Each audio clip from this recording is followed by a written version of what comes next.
You cannot let your fear hold you back from your destiny. You have to feel the fear and do it anyway, because you don't want to end up in a nursing home sitting on a bedpan wondering what would have happened if you'd only had more courage. You don't want to end up in an old folks home and your dying thought is, I wish I had her. Because the one thing that you will never get is more time. So you don't have time to allow your fear to incarcerate you when you have the key. Reach around there, unlock the door, and step into your destiny. What's my next move? Am I going to just complain, or am I going to just realize that I got to learn to adapt and overcome? Because ain't nobody perfect. So who's going? I think y'all let to just get to hoping just like I'm hoping. And when we get up to the gate, God is grading on the curve. You combine them, you get a greater impact. It's until you open your mind, open-mindedness creates that. We all shut down our mind. Like, for instance, when I broke the pull-up record.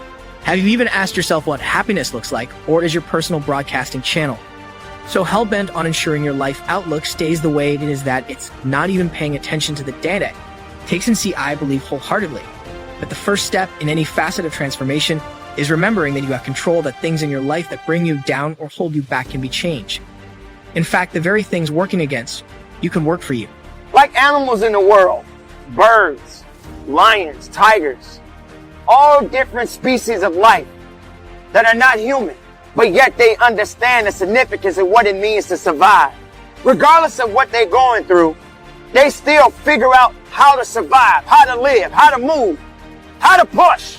But you as a human being, you'll just sit around and complain and worry, not knowing exactly what it is to do next. Living is all you can do.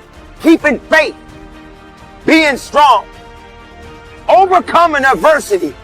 I dare you to run past that challenge. I dare you to face adversity. I dare you to look at it and say, look, I'm more than this right now. I can handle it. I dare you to look at your obstacles like a mountain. I dare you to stop running from it. I dare you just to stop throwing away food because you scared you're going to eat it at night. I dare you to stop taking the detour because it's a crack house on the corner and it's a liquor store on the street. I dare you to stop running from your addictions. I dare you to stop running from the old you and become the man you know you can become. Mountains aren't going to move. You got to climb that bad boy, baby. You cannot get what you want in your life. You got to be uncomfortable. Comfort is failing us. Many of you are denied your dream and your goal because you have a consistency versus an intensity problem. Consistency is when you do something. Intensity is how you do something. And realizing that, not going to always be a good day, but it's definitely a great day. It's a great day for me to learn about what I am capable of. What am I willing to do? How am I going to push forward instead of pushing back? What's my next decision? What's my next path? What direction am I going? Because what's surrounding me doesn't necessarily mean that it's breaking me to a point where I can't function. You have to have the ability to understand that if you don't build up something, it'll never have true foundation. It will never have balance. It will never understand purpose. There won't be any purpose to it because you're too busy being what you think you ought to be instead of knowing what you need to be. And that's why many of you, no matter what you do, no matter how much you do it, no matter who you looking at, no matter what you read, you gonna be denied because you think that just being consistent at something is gonna let you win. And just that earns you the right to win. That I'm being denied that corner office. I'm being denied that car. I'm being denied this quality of life. I'm being denied that opportunity, this scholarship. I keep getting cut off the team. If I just keep practicing and I just stay around this team, sooner or later I'll make it. No, you won't. No, you won't. Because consistency does not guarantee you the win. Many of you, as bad as you don't want to accept this, you're never going to win because you're not intense enough. And until you get intense to the point that nothing will get in your way, that you will not get in your way, you'll never win. You have to be aware, you have to think about it. Now, I'm not a believer in magic, right? Don't think you sit back, say, I don't. Want to be unhappy ever again, snap your fingers and smile until the end of eternity. But I do believe that once we're aware of our manufactured shackles and our self-imposed limitation, we can start chipping away doing the 1, 2, or 3 small things, everyday tiny swings at the tree until it falls. Right? It's I'm not happy with my work life. Well, what does a better situation look like? What bridges that gap? I'll wake up 20 minutes earlier on weekdays. So I'm hoping that this 70 that I'm gonna go to the gate with is a low end. And let me tell you something. That's all y'all got. See, you might be a better Christian than me, but you ain't perfect. So now who are you? You judge another person. So I'm gonna take this 70. I'm gonna see how it goes. You going up there with your 72. You go up there. You might go up there with what you think is a 90. And when they read it off, you might discover you ain't got no 9. Everybody around me, you heard the pull-up record was 4,020 pull-ups. That's the first thing they did. Oh my gosh. 4,024 hours? Yeah, it's 4,020 pull-ups in a 24-hour period. Yeah. The first thing I did was just close my mind and like, oh my God, that's crazy. I went and got a pen. Okay, how many is that every minute? Exactly. Every hour, every second. Instead of taking life and making it out to be this grandiose thing, start breaking it down. Start breaking it down. And most of us, we live in a box. And we don't want to go outside that box at all. Ever. Outside that box is all these possibilities of life. I'm gonna just go and do the best I can. You know, love God, keep serving Him, talk about Him when I get a chance, pay my little tithes, do the best I can. But you know, I'm an entry-level Christian. That's all I am. If you do advanced Christianity, congratulations. I'm an entry-level Christian. I can participate there. This is the most important part. You are taking the power back. You're taking control. And that's what feels good. That's where we get our identity. You get a little disappointed at how you've let your physique slip when you look in the mirror. Don't be sad about it. Every day, again, ask yourself what the inverse looks like and start doing small things. Subtract 1 sports drink and add 1 green smoothie. Double your water intake. Do a 10-minute daily workout on YouTube like theirs. The pieces are out there, and define yourself again. You are now a millionaire. That's how it works. These jokes I tell, I didn't start making millions. I made $25 a night when I first started. I made $25 a night. Kept doing it over and over and over until I started $50. Now I charge $100 a night, $125 a night, $150 a night, $250 a night, $1,000 a night, $5,000 a night, $1,000 a night, $100,000 a night, $200,000 a night, $500,000 a night. I stood somewhere for $1 million a day. But I've been doing this 30-some years. I just keep multiplying my efforts by 10. That's how it's done. Simplify it.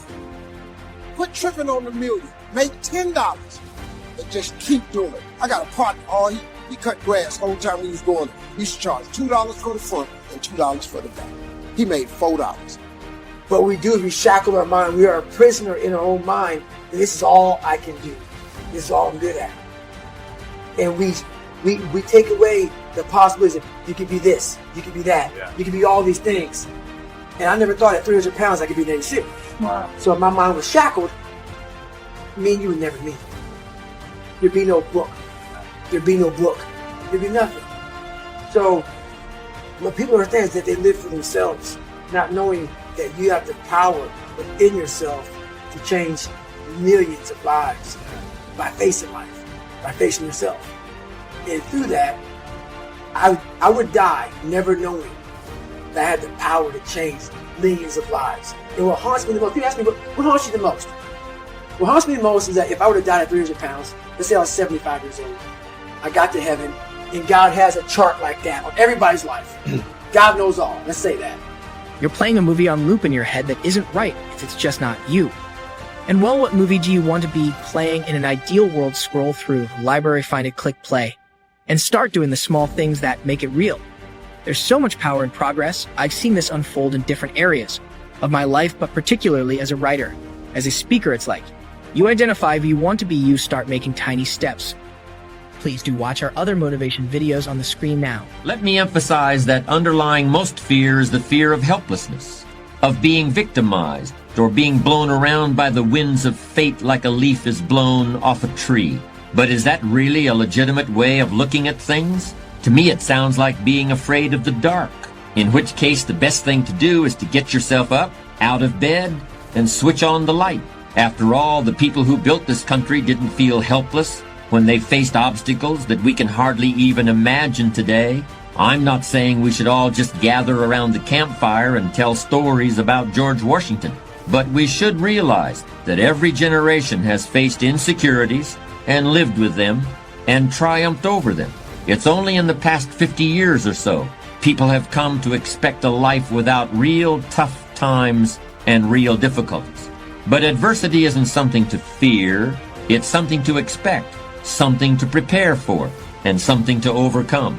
The truly courageous person is not immune to fear, but it plays a different role in his or her life than it does for other people. If you're a courageous person, your fears aren't about what someone might do to you or something that might happen to you.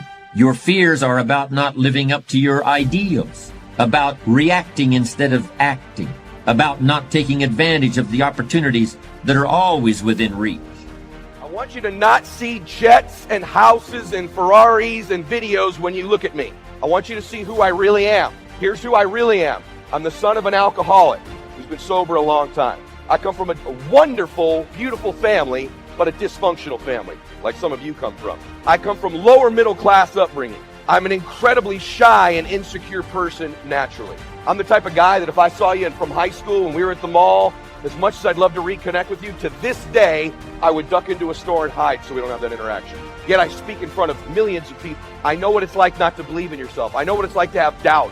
I know what it's like to be backstage hoping you like what I talk about today, even though I've given hundreds of speeches just like this.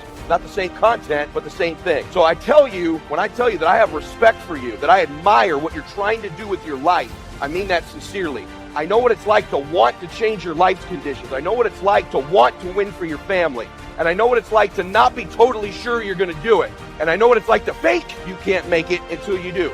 Let me explain to you. That's actually not a Mercedes. Let me explain something to you, okay, about what I did when I started to become an entrepreneur. I did pretty well in the beginning, and then I went broke. I did pretty well, and then I went broke. I was humbled many times. The Lord has a way of guys with big egos like me of humbling us over and over and over again until we figure out we need Him in our life if we're going to win long term. And I'm not here to preach at you. I'm just telling you what my personal story is, okay? And so I got to the point, my wife and I were so broke, not only did I lose my first home, foreclosed on, I was 6 months married.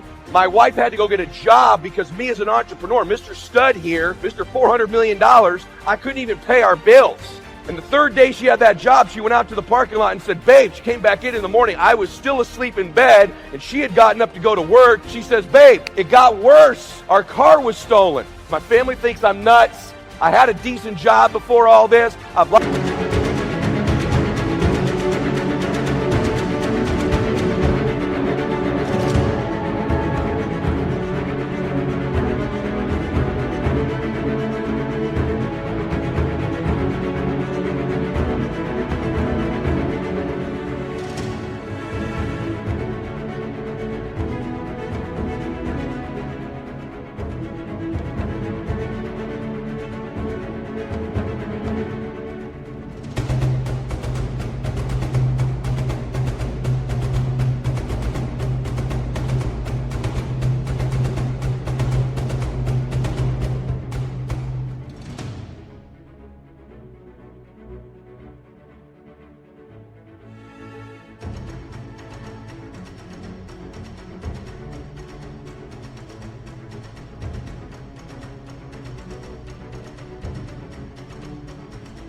Lost a house. Now I've lost the car stolen, except it was worse than that. I found out 2 hours later it was not stolen. It was repossessed. A week after that, our power got turned off. A week after that, the worst thing you can have happen to you in terms of utilities happened. We got our water turned off. We went 2 months with no water. And here I am with my new bride, who I met when I was 5 years old, by the way.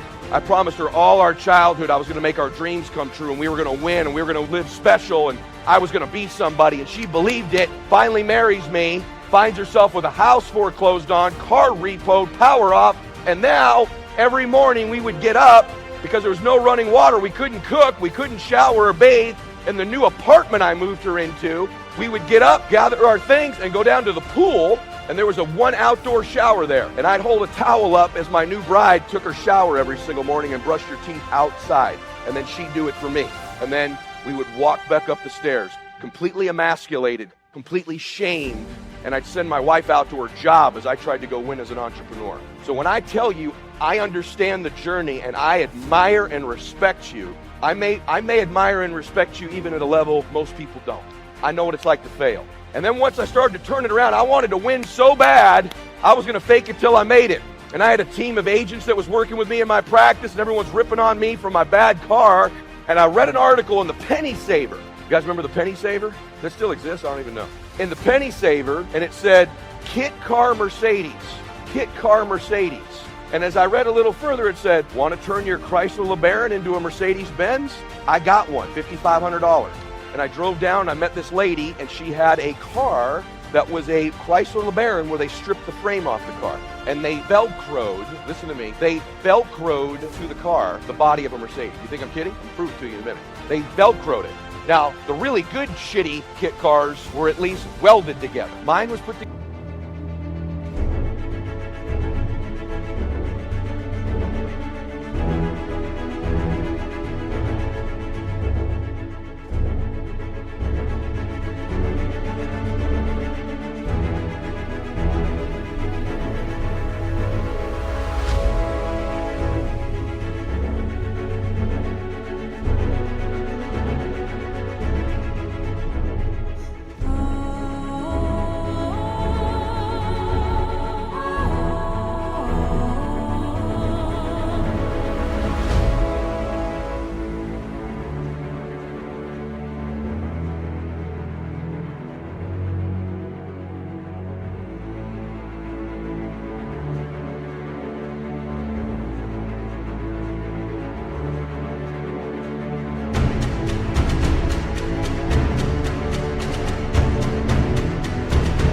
Together with Velcro.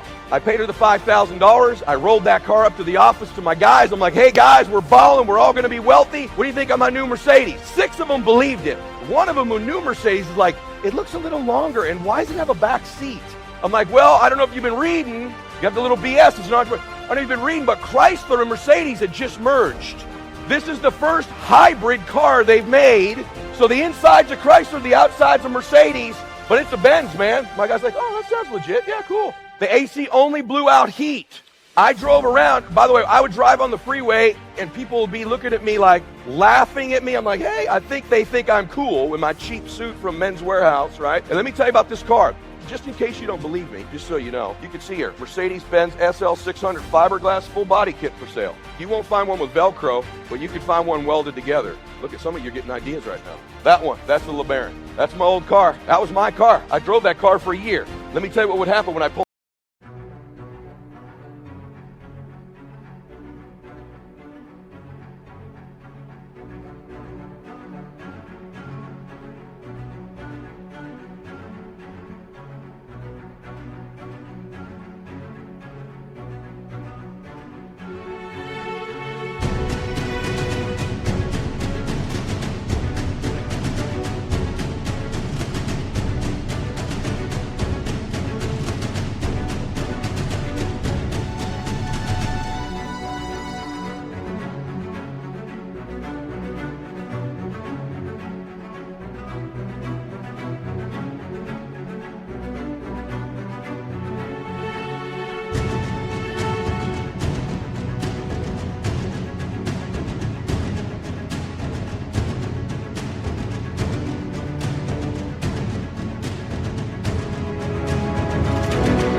to a light. You want to know when I pulled up to a stoplight? I had to really slow down like about 50 feet in advance, because as I got closer and closer and closer to light, if I had to stop short, the front headlight would fly off into the intersection. So literally probably 400 times in my life, I've gotten out of my vehicle at an intersection, walked out of the damn car, stopped traffic, grabbed my light, walked back to my damn car, and stuck it back on with Velcro and got in my vehicle. Well, everyone in the intersection is losing their damn minds. See, I was willing to do whatever it took to win as an entrepreneur. A little while after that, my best friend's a guy named Dan Charlier, African-American guy. We had a retreat up in Lodi, California. We had to drive up there, and he said, my lad, says, Eddie, there's no brothers in Lodi. I'm like, Charlier, stop with this race stuff. There's brothers in Lodi. No, dude, I'm telling you, I looked it up. There are no brothers in Lodi. And if you drive up there with me, some bad shit's gonna happen. Excuse my language. I'm like, you're crazy. It's all in your head, dude. Sure enough, we go up there. I bring my team with me for a business retreat just like this. All my agents, my whole office. The meeting ends. We got to drive back to the hotel. And I don't really know the way, so we're kind of intersecting through these vineyards. All of a sudden, whoop, lights behind me. Charlie goes, I told you, dude, you're driving with a brother in Lodi. I'm like, get out of your mind, dude. We pull over, and the cop does not get out of the car for a few minutes. He's shining that light right in my car. Remember this, my whole team's parked behind me down the road watching what happens here. This is an entrepreneur's journey. We'll get into the stuff, but you need to know this. So he's shining the light. All of a sudden, another car comes up, another cop car. There's 4 cop cars now. Guns are drawn. He walks up to my window and goes, stick your hands out of the car. I'm like, what did I do? He goes, stick your hands out of the car. I'm like, sir, okay. He opens the door, I get back, I get handcuffed. Charlie A gets in, dude, I told you, brother, Lodi. And we go sit back in the back of this police car, me and him. And they won't tell me what the hell I'm doing back there, but I know my team's back there going, freaking Milet, always grabbing his nose, he's probably a cokehead. I always knew it, you know. He's always intense, veins are always sticking out of his head. Finally, the police officer leans in. I said, sir, can you tell me what I'm being arrested for? He goes, I think we both know. I'm like, no, we both don't know. He goes, that's a stolen vehicle. I'm like, stolen vehicle? I said, sir, come back, come back. Finally, I'm kicking. Yeah, what? I said, you're not going to believe this. Did you run the plate? Yeah, man, it runs to a bent, stolen car. Sir, you're not going to believe this. That's actually it's a Chrysler LeBaron, sir. I'm looking right at it. It's a Mercedes, man. I said, sir, if you go up and on the driver's side door, just pull on it real hard, it'll pop right off. It's Velcroed on there. You imagine what is this a DUI now? I'm like, no, sir, I'm telling you, the car is Velcroed together. Sure enough, he gets the other guys and we're in the back seat. No one on my team, all of them still think it's a Mercedes. And he walks up to the car, and he looks at it, they're all looking at each other, and he pulls my door right off. He goes, ah! The cops are falling, spins my door on the top of his hand. The cops are falling out. My whole team sees my car is now Velcroed together, and we are eventually allowed back into the vehicle. I tell you that story because I know what it's like to fake it till you make it. Let me tell you the cool thing. I'm a closer, though. We got back to the hotel. There's a guy on my team named Rob Day. Rob goes, what the hell's up with the car? I go, look, dude, between me and you, it's one of these hybrid Mercedes things. You need to get one of these, dude. I'll sell it to you right now for what I'm into it. And he bought that car for me 2 days later. I relate to where you are. Some of you are too cool. You're like, well, I'm not like in that kind of a condition. Yes, you are. You're broke.